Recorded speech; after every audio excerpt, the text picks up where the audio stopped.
తప్పకుండా చూడొచ్చు, బాగుంది. మీరు 2Dలో చూసినా 3Dలోనా? 3Dలో చూసాను. 3D ఎక్స్పీరియన్స్ ఎలా అనిపించింది? చాలా బాగుంది, చాలా బాగుంది. VFX నేచురల్ గా ఉన్నాయి, ఆర్టిఫిషియల్ గా ఉన్నాయి? నేచురల్ గా. ఓకే. అండ్ ఎలివేషన్స్, ఆ బ్యాక్గ్రౌండ్ మ్యూజిక్ అంత బాగుందండి. తన గెటప్ కానీ ఇక్కడ 2 వేరియేషన్స్ చూపించారు కదా, 2 వేరియేషన్స్ తను బాగా చేశారు. అంటే కొంచెం కార్తీ గారు ఎంట్రీ చాలా బాగుందండి తనది. అంటే మూవీ కొంచెం ల్యాగ్ ఉందని అంటున్నారు, దానికి మీరు ఏమంటారు? ఏముంది, బాగుంది.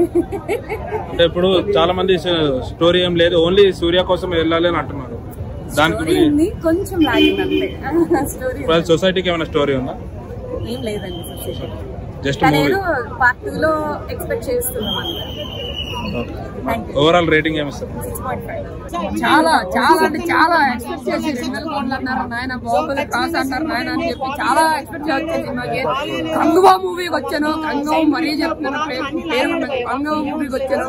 సినిమా అయితే జస్ట్ ఒక యావరేజ్ మూవీ అన్నారు. ఎందుకు యావరేజ్ మూవీ అన్నారంటే ఫస్ట్ హాఫ్ అంతా కూడా ఆయన గెటప్స్ కావచ్చు, ఆర్ట్ డిపార్ట్మెంట్ కావచ్చు, అవన్నీ కూడా చాలా కష్టపడ్డారు, చాలా బాగున్నాయి. ఎటు వచ్చి story line and screen play మాత్రం బోరింగ్ ఎక్కించారు ఫస్ట్ హాఫ్. అంటే ఫస్ట్ హాఫ్ బాగాలేదు సినిమా, సెకండ్ హాఫ్ చాలా బాగుంది, చాలా బాగా అనిపించింది. ఇంకోటి ఏంటంటే బీజిఎం మాత్రం సూపర్ అండి సినిమా. ఫస్ట్ రాష్ట్రం చెప్పుకోవాలి ప్రత్యేకంగా, బీజిఎం కోసం సాంగ్స్ కోసం ప్రత్యేకంగా చెప్పుకోవాలి. చాలా అంటే చాలా బాగుంది బీజిఎం మాత్రం. అంటే డిఎస్పీ రేంజ్ అంటే చూపించాడు దీంతో, ఈ సినిమాతో మాత్రం చాలా బాగుంది. బట్ సినిమాలో శివ గారు రాసుకున్న స్టోరీ లైన్ కావచ్చు, కథ కావచ్చు, ఇంకా గ్రిప్పింగ్ గా రాసుకుంటే సినిమా విధంగా హిట్ అవుతుందేమో అన్న. బట్ ఆయన రాసుకున్న గందరగోళం అంటే ఫస్ట్ ఆఫ్ అంతా ఎలా ఉంటుందన్నా గందరగోళంగా, ఆ డబ్బింగ్ సెట్ అవ్వకపోవడం, ఆ సూర్య డైలాగ్ అక్కడ అర్థం కాకపోవడం, అలా కొంచెం మాకు కన్ఫ్యూజన్ అనిపించింది. నేను చెప్తాను కదా, బీజిఎం మెయిన్ సినిమాకి మనం కూర్చున్నామంటే కేవలం బీజిఎం. ఇటు వచ్చి శివ గారు ఆయన ఏదైనా అదే చెప్తున్నాను కదా, రొటీన్ స్టోరీ రొటీన్ గా తీసుకున్నారు. ఈ రొటీన్ కాస్త బడ్జెట్ మాత్రం హై బడ్జెట్ సినిమా, ఎందుకంటే చాలా ఖర్చు పెట్టే సినిమాకి మనకి తెర మీద 10 రూపాయలు కనపడుతుంది. బట్ రాసుకున్న story screen play effort, director ఏదైతే ఎఫర్ట్ పెట్టాడో అదైతే చాలా లేజీగానే తీసుకున్నాడో అనిపించింది సినిమాకి. బట్ లాస్ట్ 40 నిమిషాలు మాత్రం సూపర్ అంతే. విజువల్ ఎఫెక్ట్స్ కానీ, యాక్షన్ పార్ట్ కానీ, ఆ ఏదైతే యుద్ధం ఉందో అది కానీ, అది నాకు చాలా బాగా నచ్చింది. బట్ కొన్ని సినిమాలు మనకు గుర్తొస్తుంటాయి, అటు 7 సెన్స్ అటు బాహుబలి ఎన్ని గుర్తొస్తుంది. బట్ గెటప్స్ అయితే సూర్య గారు కొత్తగా మేకోవర్ అయ్యారు, చాలా బాగా కనిపించారు. ఆయన యాక్టింగ్ అనేది డెలివరీ అంతా బాగుంది. బట్ డబ్బింగ్ అనేది సెట్ కాలేదు సినిమాకి. నిజంగా నేను ఎంత చెప్పినా తప్పు అనుకుంటే డిఎస్పీ సినిమా 1లో హీరో డిఎస్పీ అంతే. ఓవరాల్ గా చెప్పుకుంటే డబ్బులకి ఎవరైతే వస్తారో లాస్ట్ కోసమే రావాలి. సినిమా అయితే మాత్రం జస్ట్ యావరేజ్ మూవీ, అది లాస్ట్ అసలు బాగుంది కాబట్టి యావరేజ్ అయింది. అది కూడా ఫ్లాప్ అవుతుంది సినిమా. ఆ వరకు చూసుకుంటే తెలుగులో disappointed movie, just average movie. But అంతే, సూర్య గారిని కోసం చెప్పుకుంటే ఏం లేదన్నా. కంగువా మూవీ చూడడం జరిగింది. Kanguva movie first half and second half బాగుందన్న. ఎందుకు బాగుందంటే ఆ ఒక క్రొకడైల్ ఫైట్ చాలు, చిచ్చు పడేడు సూర్య అయితే. లాస్ట్ 20 మినిట్స్ అయితే ర్యాంప్. సూర్య క్యారెక్టర్ నిజంగా ఏ క్యారెక్టర్ న్యాయం చేస్తాడు, అందులో డౌట్ లేదు. స్టోరీ పరంగా కొద్దిగా వీక్ అయిన సినిమా అయితే బాగుంది. బ్లాక్ బాస్టర్ యావరేజ్ అని కాకుండా సినిమా అయితే బాగుంది. ప్రతి ఒక్కరు చూడండి. లాస్ట్ ఒక ట్విస్ట్ ఇచ్చాడు, ఒక పెద్ద హీరో వచ్చాడు. ఆ హీరో కోసం మనం చూడాలి. హీరో నేను రివ్యూ చేయను కానీ థియేటర్ లో చూసి ఎక్స్పీరియన్స్ చేయండి. నాకైతే బాగుంది. ప్రతి ఒక్కరు చూసి సినిమా ఆదరించారని చెప్పి మనస్ఫూర్తిగా. అంటే సూర్య సినిమా మొత్తం ఓన్లీ సూర్య కోసం వెళ్ళాలి, స్టోరీ ఏం లేదు. మరి ఇప్పుడు ఏమంటారు? స్టోరీ అయితే లేదు, సూర్య యాక్టింగ్ కోసం చూడండి సినిమా. సూర్య యాక్టింగ్, ఆ క్రొకడైల్ ఫైట్ అయితే చించి పడేసాడు. లాస్ట్ 20 మినిట్స్ ర్యాంప్ వేసాడు. బట్టి సూర్య కాకపోతే సినిమా వేరే చేయలేడు. ఆ రేంజ్ లో సూర్య పర్ఫార్మెన్స్ చేయించాడు. అవుట్ ఆఫ్ రేటింగ్ 2 నుంచి 2.5 వరకు వెళ్తాను. అది కూడా సూర్య కోసం, స్టోరీ కోసం కాదు.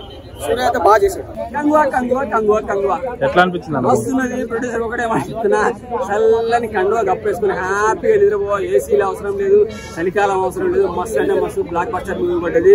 చల్లని కండువా అంటుండే నిద్రపోయి వీడు కంగువా సినిమా వచ్చి ఏం మూడు రాలేదా కాకా పట్టుకొని కూర్చున్న పిల్లాడు చెప్పే డైలాగులు కూడా త్రోట్ పిల్లడికి ఒక పాత్ర ఇచ్చి అంత హైపిక్స్ చూడు పిల్లలకి. ప్రొడ్యూసర్ నిజంగా సెల్లి చెప్తున్నా. శివయ్య మంచి సినిమా తీసినావు. ఒక ఫస్ట్ హాఫే కొద్దిగా ఇబ్బంది అనిపించింది. అఫ్ కోర్స్ గ్లామరస్ కోసం తీసినావు, ఎంటర్టైన్మెంట్ కోసం తీసినావు, కానీ అది లేకున్నా కానీ మాకు సినిమా బాగా నచ్చింది. బ్లాక్ బస్టర్ అనమాట. ఫస్ట్ హాఫ్ అవి ఉండటం వల్ల కొంచెం ఇబ్బంది పడ్డాం, కానీ లేచిపోదామా అనే ఫీలింగ్ కూడా కలిగింది. ఇక సెకండ్ హాఫ్ లో ఉంటది కాబట్టి ఉండాలని కూర్చున్నాము. రచ్చ చేసారు. అమ్మాయిలు ఒక 15 మంది విలన్ల రౌడీలతో, అంటే అడవి జాతి బిడ్డలతో చేసే సన్నివేశాలు, అడవి జాతి అమ్మాయిలు చేసే సన్నివేశాలు, ఫైట్స్ మస్తుండే. అలాగే ఆ సందర్భంలో హింట్స్ ఇస్తే ఊదుకుంటే అడవి జాతి వాళ్ళు ఊదుకుంటే ఇస్తారు కదా, కదా ఆ హిట్స్ బాగా అనిపించేస్తాయి. అడవిలో ఒకటి త్రోట్ ఒక ఫైట్ ఉంటుంది మొసలితోటి, ఒక పిల్లాడు ముందు మధ్యలో మొసలి, తర్వాత సూర్య అసలు వాళ్ళు పరిగెడుతూ నీళ్ళల్లో ఇదో కొడుతూ రచ్చరమాట అమ్మ అమ్మ అంటా ఉంటాడు. అమ్మ వెళ్ళిపోయేసరికి ఆ గుర్తు చూసుకుంటే అప్పుడు అమ్మ నాన్న తానే అయిపోయి సూర్య పిల్లని కాపాడే సన్నివేశాలు సినిమాకి హైలైట్. ఆ సందర్భంలో అయితే మాకు బాగా గుర్తొస్తాయి అనమాట. అరే అమ్మ ఇంత పెద్ద హైప్ లో ఉండే సన్నివేశాలు సూర్య కూడా చేయగలరా అని మాకు తెలియవా అంటే కదా మొసలి చంపేసరికి తెలియవాలే అని అనిపిస్తుంది అనమాట. మస్తు ఉంటుంది. సినిమాకి హైలైట్ ఏంటంటే సెకండ్ హాఫ్ లో వచ్చే ప్రతి సన్నివేశం ముసలి సన్నివేశము, అలాగే అమ్మాయిలు అబ్బాయిలు అడవిలు తగ్గి వాళ్ళు పెట్టుకునే ఫైట్స్, బీజిఎం, కొన్ని సాంగ్స్ ఉంటాయి. మనకు సినిమాలో విన్నంత వరకు మాత్రం గూస్ బంప్స్ వస్తాయి. ఎందుకంటే అడవి జాతికి సంబంధించినవి కాబట్టి ఒక 5-6 కోణాలకు సంబంధించిన సన్నివేశాలు కాబట్టి అప్పుడు మాత్రం గూస్ బంప్స్ వస్తాయి అనమాట. అందుకే బీజిఎం అంత బాగుంది, చేసి కిరాక్ చేసాడు. ఇంకా ఎండింగ్ లో ఒకటి వస్తాడు మస్త్ అంటే మస్త్ అనిపించేస్తుంది. కార్తీక్ సినిమాలో కానీ ఇంకా డైలాగ్ సిద్ధంగా ఎవరు సూర్య సన్నివేశాలు సింగంలా ఎగిరించి కొడతా ఉంటాయి, అంత గూస్ బంప్స్ వస్తాయన్నమాట. మస్తుంది. నెక్స్ట్ ఈ సినిమాలో సూర్య వాయిస్ ఇచ్చింది ఎవరు కానీ బాగానే అనిపించేస్తుంది. బాగా మనం పాత వాయిస్ అలవాటు అయిపోవడం వల్ల కొద్దిగా ఫస్ట్ హాఫ్ లో ఇబ్బంది పడుతూనే ఉంటాం. ఇంకా సెకండ్ హాఫ్ వచ్చేసరికి రచ్చ ఆయన ఇచ్చిన వాయిస్ కూడా సెకండ్ హాఫ్ లో మస్తు అనిపించేస్తుంది. సూపర్ ఉంది. ప్రొడక్షన్ వాల్యూస్ బాగుంది, బీజిఎం బాగుంది, పాటలు సెకండ్ హాఫ్ లోనే బాగా అనిపించేస్తాయి. అలాగే చూడండి మాత్రం ముసలి ఫైట్స్, ఇక ఏకపాత్రాభినయం అంటారు కదా, వన్ ఆర్మీ అంటారు కదా, ఎండింగ్ వచ్చేసరికి తమ్ముడు కార్తీక్ డైలాగులతో కత్తితో కస నరికి పడేస్తాడు అనమాట. చెప్తారు కదా నా చేతిలో కత్తి ఉంటే నా మొండె నరికెత్తా అని మన బిజినెస్ మ్యాన్ సినిమాలు అటువంటి పింపుల్స్ గూస్ బంపుల్స్ అన్ని వచ్చేస్తాయి అనమాట. పార్ట్ 2 కూడా ఉన్నది. అన్నదమ్ములు నరుకుంటా అంటే మనకి ఈ మధ్య దేవర సినిమాలో సముద్రం ఎర్రగా కాలు కడిగింది అంటారు కదా, పార్ట్ 2 లో స్నానే చేయించేస్తారు ఏకంగా. Super movie. Thank you. Overall గా రేటింగ్ ఎంత ఇస్తాం? 4+